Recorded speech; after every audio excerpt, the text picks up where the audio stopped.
आपसे रहित, सर्वत्र परिपूर्ण है।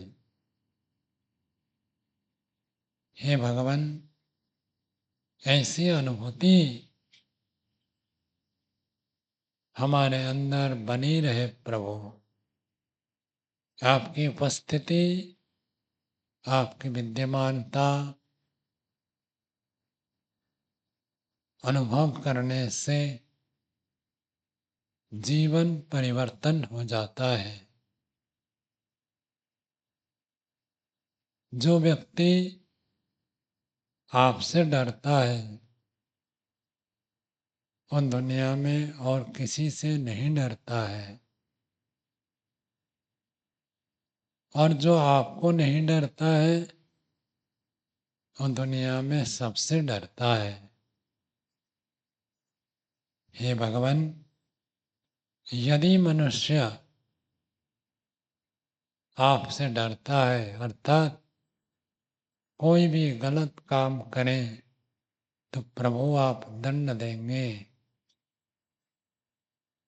ऐसी अनुभूति जिसको होती है वो व्यक्ति गलती करेगा नहीं। हर गलती करने से पहले उसको लगेगा मैं छोटी सी गलती करूंगा, कुछ लाभ प्राप्त करूंगा, तो परमात्मा का दंड बहुत भयंकर है। थोड़ा भी पाप करें तो कई गुना होकर फल मिलता है, थोड़ा भी पुण्य करें तो कई गुना होकर फल मिलता है। तो आपसे डरता है अर्थात पाप करने में डरता है। जो आपके नियमों को पालन करता है वो आपसे डरता है, और जो आपसे डरेगा वो कभी भी नियमों का उल्लंघन नहीं करेगा। उसके अंदर इतना आत्मविश्वास, इतनी दृढ़ता, इतना मनोबल होगा तो कभी भी घबराएगा नहीं, क्योंकि वो गलत करता ही नहीं है। और जो आपसे नहीं डरता है अर्थात आपकी न्याय व्यवस्था को नहीं जानता है, नहीं समझता है, और संसार के नियमों को भंग करता है। आप प्रत्यक्ष प्रत्येक क्षण देखते हैं, ऐसे जो अनुभव नहीं करता है तो पदे पदे गलतियां करेगा, दोष करेगा, त्रुटि करेगा। और जो दोष त्रुटि गलती करता है वो अन्यों से डरता है, भयभीत होता है, सबसे भयभीत होगा। परिवार में भी गलती करेगा, परिवार वालों को गलती पता ना चल जाए, भयभीत होगा। समाज में डरेगा, सरकार से डरेगा, न्याय व्यवस्था से डरेगा, सबसे उसको डर लगेगा। अतः प्रभु आप हमें अपने सर्वव्यापक गुण को, सर्वव्यापक उपस्थिति को अनुभव कराएं। हे परमात्मा, आप सर्वव्यापक हैं और साथ में आप सर्वज्ञ हैं। आपसे छुपकर कोई भी कुछ भी नहीं कर सकता। आपकी दृष्टि सर्वतः विद्यमान है। मनुष्यों को हम छुपा सकते हैं, सरकार को छुपा सकते हैं, परिवार से, समाज से छुपा कर कार्य कर सकते हैं, लेकिन आपसे छुपकर छुपाकर कोई भी कार्य नहीं कर सकते। ऐसी अनुभूति हमें सदा सर्वदा बनी रहे प्रभु। यदि आपकी अनुभूति हमारे अंदर बनी रहती है, सर्वदा आपकी उपस्थिति हम अनुभव करते हैं, हमारा व्यवहार सर्वत्र आदर्श ही होता है। जो व्यक्ति आपकी उपस्थिति को अनुभव करता है, वह व्यक्ति सबके साथ सौहार्दपूर्ण व्यवहार करता है। वह व्यक्ति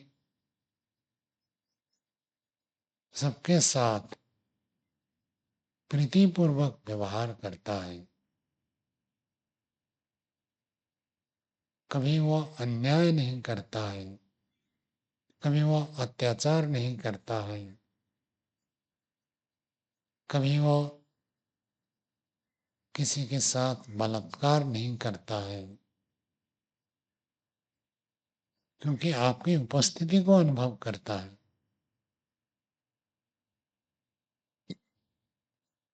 संसार का नियम है, प्राय करके यदि कोई व्यक्ति गलती नहीं करता है, उसके साथ अन्यों का व्यवहार भी तदनुरूप होता है। अपवाद में कोई अज्ञानी व्यक्ति, स्वार्थी व्यक्ति गलत व्यवहार कर सकता है। सामान्य रूप से अन्यों का जो अनिष्ट नहीं करता है, हानि नहीं करता है, सबके प्रति आत्मवत व्यवहार करता है, प्रीति से संवाद करता है, वह व्यक्ति समाज में, परिवार में, राष्ट्र में सुखपूर्वक जीवन जीता है। हे ईश्वर, अज्ञानता के कारण से मनुष्य क्रोध से, लोभ से, मोह से अनुचित व्यवहार करता है, उसका परिणाम को नहीं देखता है, नहीं देख पाता है, नहीं समझता है। किंतु यदि आपको स्मरण करें तो व्यक्ति कभी भी क्रोध, लोभ, मोह के वशीभूत होकर अनुचित आचरण नहीं करेगा। हे भगवान, जब हम आपको भूल जाते हैं, तभी हम इन मानसिक आवेगों के वशीभूत होकर गलत आचरण करते हैं।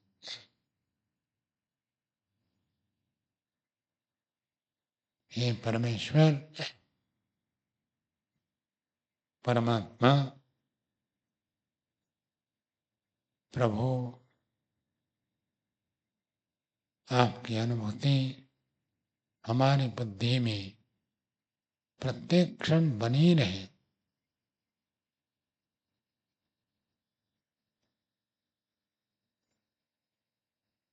कुछ भी कार्य हम करें, आपकी उपस्थिति मानकर करें। जैसे हम घर में, परिवार में, समाज में, बाहर व्यवहार में दूसरे व्यक्तियों की उपस्थिति को अनुभव करते हैं। कोई कर्मचारी कार्य करता है, उसके अधिकारी यदि सामने होता है तो कभी भी वो लापरवाही नहीं करता है, उल्टा काम नहीं करता है।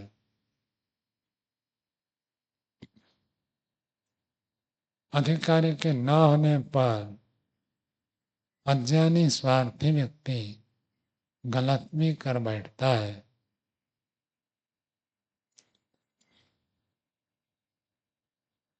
वैसे ही प्रभु जो आपकी अनुभूति को प्रत्यक्ष अनुभव करता है वो जीवन में गलत नहीं करेगा। हे ईश्वर, आप सतत विद्यमान हैं। बस उपनिषदकार कहते हैं अस्ति, इतना मात्र भी जो व्यक्ति अनुभव करता है उसका कल्याण हो जाता है। केवल प्रभु आपका अस्तित्व स्वीकार करने से स्वतः अन्य सब साथ में जुड़ जाता है। आप है ऐसे अनुभव करने से अपने आप अनुभव होता है कि आप सर्वज्ञ हैं। आप हैं इतना स्वीकार करने से अनुभव होता है कि आप आनंद स्वरूप है, आनंद में परिपूर्ण है, तृप्त है। ये भी अनुभूति होती है। आपकी उपस्थिति अनुभव होने से आप सर्वशक्तिमान, यह भी अनुभूति होती है। अनंत शक्ति का भंडार, अनंत शक्ति सामर्थ्य से युक्त आप ही सब सृष्टि को बनाने वाले हैं, यह भी अनुभव होता है। और आप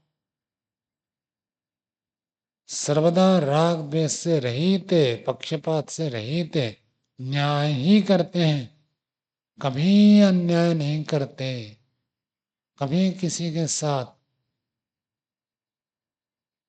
अन्याय पक्षपात नहीं करते हैं। यह भी आपके अस्तित्व मात्र से अनुभूति होती है। इसलिए उपनिषदकार कहते हैं जो व्यक्ति कहता है ब्रह्म असत, वास्तव में ब्रह्म असत नहीं है, जो कह रहा है वही असत है। जो कहने वाला है, वो कहने वाला व्यक्ति जो ब्रह्म को स्वीकार नहीं करता है, मानो वो है ही नहीं, उसका अस्तित्व नहीं है। और जो कहता है ब्रह्म सत, और सत इति, सत्य इसी प्रकार से जानकर समझकर जीवन को सफल कर लेता, वो है। जो कहता है ब्रह्म नहीं है वो खुद नहीं है, और जो कहता है ब्रह्म है वो है, उसका अस्तित्व है, अर्थात उसका जीवन सार्थक है। और जो कहता है ब्रह्म नहीं है उसकी बुद्धि अपवित्र है, और अपवित्र बुद्धि व्यक्ति को कभी भी लाभ नहीं पहुंचाती।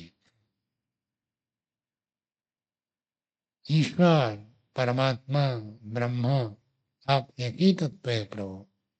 आपका अस्तित्व को स्वीकार करना हम सब मनुष्यों का परम धर्म है। जो आपके अस्तित्व को स्वीकार करता है उसी को ये आस्तिक कहते हैं। आपको स्वीकार करता है तो वेद को भी स्वीकार करेगा। जो आपको मानता है वो ऋषियों को मानता है। जो आपको स्वीकार करता है वो प्रकृति के नियम को स्वीकार करता है। वही व्यक्ति आस्तिक है। प्रभु परमात्मा आपको जो स्वीकार करता है वो पुनर्जन्म को स्वीकार करता है, कर्मफल को स्वीकार करता है। इसलिए वो आस्तिक कहलाता है। और जो आपको स्वीकार नहीं करता है वो नास्तिक है, वो वेद को भी नहीं मानता है, पुनर्जन्म को नहीं मानता है, कर्मफल को नहीं मानता है, प्राकृतिक नियम, प्रकृति की संरचना आपने की है, इसको भी स्वीकार नहीं करता है। हे परमात्मा, हम आपको स्वीकार करते हैं जब ध्यान में बैठते हैं, जब विचार करते हैं, जब स्वाध्याय करते हैं, जब सत्संग करते हैं। आपकी सत्ता, आपका अस्तित्व हमारी बुद्धि में बनी रहती है प्रभु। जब व्यवहार काल में आते हैं, मन में व्यवहार के विषय होने पर आपको हम भूल जाते हैं, वहीं पर हम गलती कर बैठते हैं। हे परमेश्वर, आप हमें ऐसे योग्य बनाइए कि हम चाहे आंख बंद करके ध्यान में बैठे, स्वाध्याय में बैठे, सत्संग में बैठे, जैसे आपकी उपस्थिति अनुभव करते हैं ऐसे ही आपकी उपस्थिति व्यवहार काल में सर्वदा हो। जैसे वायु आंखों से दिखती नहीं है, 5 महाभूत में पृथ्वी, जल, अग्नि ये व्यक्त महाभूत है, वायु और आकाश ये अव्यक्त है। वायु न दिखने पर भी वायु की उपस्थिति हम सर्वथा अनुभव करते हैं, वैसे ही प्रभु न दिखने पर भी आपकी उपस्थिति सदैव है और सर्वत्र है, सदा है, सर्वत्र है। ये हमारे मन मस्तिष्क में इतना दृढ़ हो जाए, किसी भी देश में, किसी भी वेश में, किसी भी काल में, किसी भी हाल में आपकी उपस्थिति ओझल ना हो। ऐसी बुद्धि, सात्विक बुद्धि, आध्यात्मिक बुद्धि, आस्तिक बुद्धि हमें प्रदान कीजिए प्रभु। और जो व्यक्ति जितनी देर तक आपकी अनुभूति करता है, आपकी उपस्थिति को महसूस करता है, आपकी विद्यमानता अंगीकार करता है, वो जीवन में उत्तरोत्तर आध्यात्मिक उन्नति में बढ़ता चला जाता है। आध्यात्मिक उन्नति का यही प्रमुख कारण है। जैसे छोटा बालक माता पिता हो, गुरु आचार्य हो, उनके पास समर्पित रहता है, अपने आप को खुलकर रखता है, वैसे ही प्रभु साधक भक्त आपके प्रति समर्पित रहता है।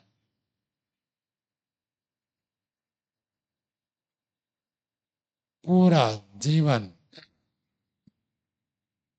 आपके आगे हाथ उठाकर रखता है, शरणागति में रहता है। आपके शरण में हूं, आपकी इच्छा के अनुसार ही मैं करूंगा, आपके विपरीत कुछ नहीं करूंगा। और आगे चलकर ऐसी स्थिति होती है, मैं कुछ करूंगा ही नहीं, जो भी कुछ करना है फिर वो आपके द्वारा जो प्रेरणा आएगी वही मैं करूंगा, अपने ओर से कुछ नहीं करूंगा। हे भगवान, आपकी नित्य प्रेरणा है, नित्य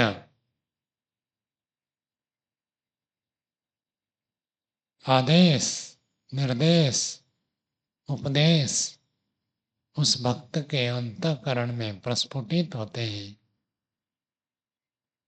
वो अपने शरीर के लिए भी जो भी करता है वो आपके निर्देश से करता है। संसार का उपकार जो भी करता है आपके निर्देश से करता है, कभी अपने अनुसार नहीं करता है। हे ईश्वर, जैसे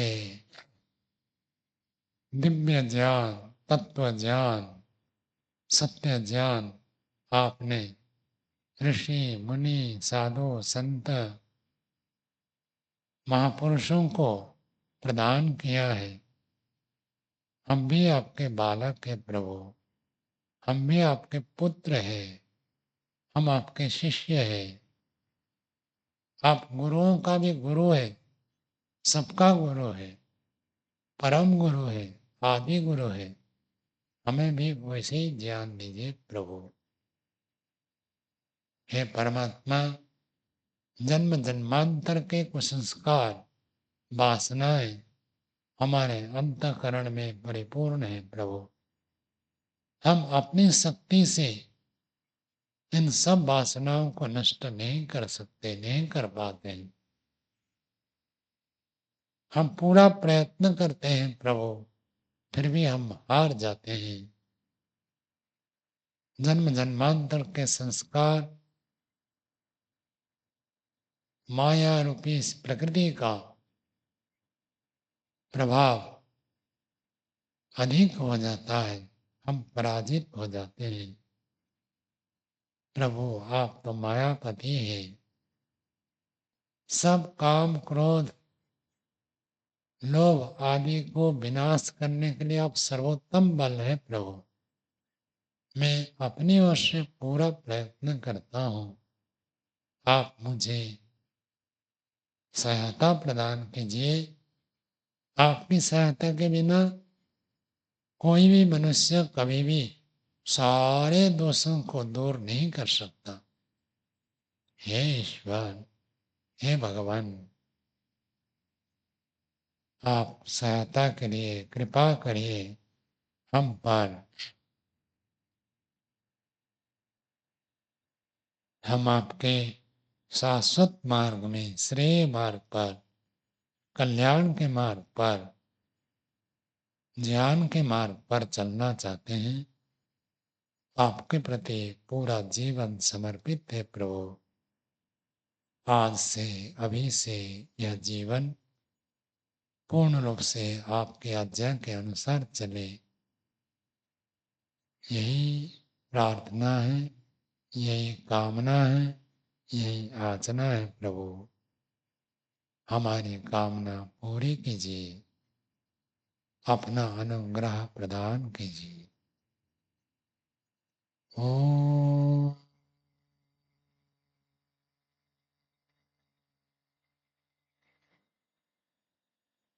शांति, शांति।